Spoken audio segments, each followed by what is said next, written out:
Hello guys. Dito tayo sa sa may maraming saging. Yung napapansin mo dito sa likod background ko, ang daming saging. Kaya nagbunga na rin sa wakas. Kung makikita na yan, napalawak. Yan, hanggang doon. Kung talaga masipag ka, at ganito ang meron akong papakita sa inyo na yung temporary forever ng kubo. Ito, napapansin mo ito. Ito, yung tinatawag ng kubo. Kung ikaw ay probinsya, kung alam mo to, dapat alam mo to, yung kubo na to. Yung temporary forever lang, hindi permanente. Kasi pag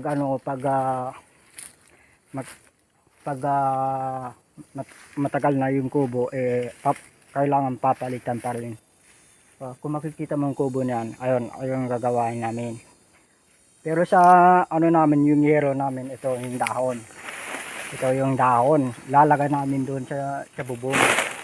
Para malaman ninyo nga ganito ang buhay ng probinsya. Kung ikaw ay hindi marunong maggawa ng kubo or simple lang bahay o ganito ang kahoy, yung bilog-bilog pa lang, hindi yung kailangan ng gragadi. Simple lang. Kung makikita na yan. Kung napapansin ng mga background ko guys, yung mga saging, lahat yan, hanggang doon sa dulo. Kung makikita na yan, napalawak yan. Yan guys,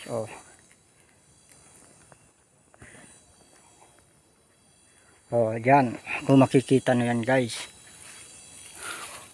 Hanggang doon, tataas. Ayan, papakita sa inyo yung bunga niya. Papasalamat ako Panginoon dahil hindi tinamaan ng bagyo. Kasi sobrang lakas ng bagyo Ito, makikita nyo yan. Ayan, may bunga din. Ang ganda ng tanawin ng langit. Wow, sana ang gandang tanawin. Yan guys, may saging na pwede na sa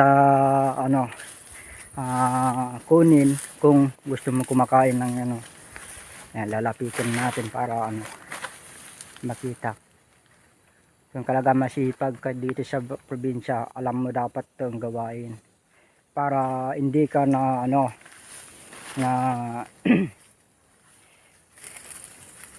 magutom o para may benta, para kumita ka din ng pera. Yan. Ang ganda ng langit guys. Wow. Yan guys, yung kubo namin, temporary forever lang yan guys. Kasi lalagyanan namin ng palay kasi malapit na kami ma-harvest ng palay namin. Papakita sa inyo na pagkasusunod ng alam mo yan guys, yung yan. Yung pwede sa may bunga na rin sa wakas. Yan guys, ang bunga. Lapitin natin. Tinatawag yan na yan, pwede siya nga yan. Diba? Kaya ang gagawin namin dyan ngayon, naglagay kami ng bubong. Pero ito yung lalagay namin dahon. Kasi yung dahon pag namin sa bubong namin, hindi kami mainitan sa loob kasi fresh na fresh ng yung sa loob. Hindi gaya ng yero na mainit sa pag-araw. At saka pag malakas ng ulan, maingay. Pero dito sa dahon na to, hindi maingay. Yan, abangan nyo mamaya guys, maglalagay kami ng bubong dito sa kubo namin. Yan, meron kami pang kubo doon, pero simple lamang. Kung papakita sa inyo, ayun, makikita na simple lang kubo namin. Yan. Diba? Nakita nyo yan nung nakaraan ng vlog ko. Dami na nabunga na din yung meron pa ng buko. Yeah. Sarap mo mamuhay dito sa probinsya guys. Meron pa yung rambutan, ayun kung papansin mo yung rambutan. Ayan pa. Kung ikaw ay masipag magtanim ng mga prutas, ay meron ka din kikitain para may benta. Yan guys, makikita nyo ng bunga na din yung ano. Yan. Diba? Lahat na yan guys, malapit na sa mga harvest. Yan guys, meron kami pa yung tanim ng kamuting kahoy. Ito, papakita din sa inyo para hindi din ano, buhay probinsya nga diba? Ito, tinatawag na kamuting kahoy. Ito, diba? Tinatanim, malapit na sa mga ano, ganito ang magtatanim ng kamuting kahoy. Yan. Yan guys. Tapos doon, meron kami pa na tanim ng gabi. Kung papakita sa inyo sa gabi na ito. Yan. Ayun si Papa. Nag-ano sa tubig. Pero yung dito guys, kung napapansin ito, ay yung palay yung ano, ayan. Ayan guys, palay. At saka yung gabi, ayan napalawak yung gabi, ayan. Hanggang doon. Kasama ko si Papa.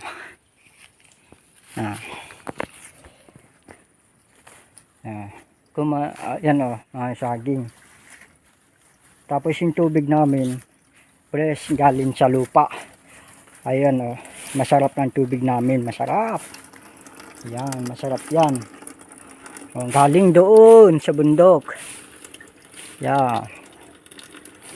Sarap ang tubig dito, malamig, sarap. Inom tayo ng tubig. Ganito lang mainom tubig. Pre.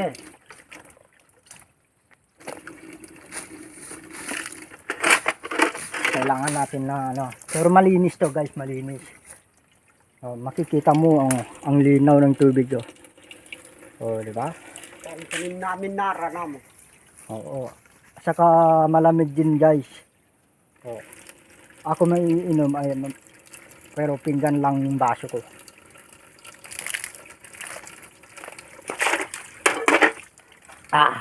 Fresh. Biglang aming. Kaya abangan na lang mamaya guys yung ginawa namin mga kubo. Simple lang yun guys. Ganito ang buhay ng probinsya.